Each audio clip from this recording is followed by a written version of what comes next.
FirstEnergy operates 20 power plants in the Northeast United States that produce nearly 70 million megawatt hours of electricity each year for over 4 million residential, commercial, and industrial customers.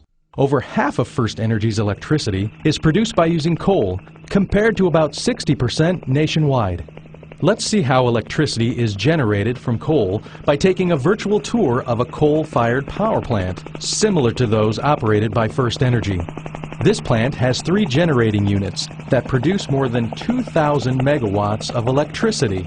At full capacity, this one power plant can produce enough electricity to supply the needs of 1.5 million homes and businesses. Generating electricity requires a fuel source. At this plant, the fuel source is coal, which arrives mainly by a barge but also by rail and truck. Each barge delivers 1,500 tons of coal, enough to keep the plant running for a couple of hours. The plant uses about 21,000 tons of coal each day, so over 1 million tons of coal is stockpiled next to the plant. A device called a stacker reclaimer scoops coal onto a quarter-mile long conveyor that can transport up to 900 tons of coal into the plant each hour.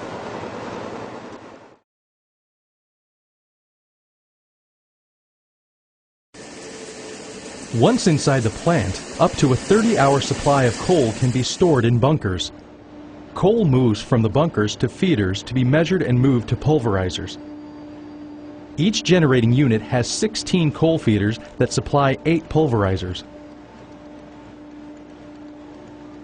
Coal enters the pulverizer and spins in a large drum, where hundreds of steel balls grind it into a fine powder. Now a fine powder, the coal leaves the pulverizers and heads to the boiler. About 335 tons of coal can be pulverized per hour. Large fans add warm air to the powdery coal and blow it into the boiler. The boiler has miles of tubes filled with high-quality water. Once inside the boiler, the coal ignites, releasing energy and generating intense heat that changes the water inside the tubes to hot, dry steam. The temperature of the steam is now about 1,000 degrees Fahrenheit. This process generates thermal energy, which is transformed to mechanical energy at the turbine, which is the next stop on our tour.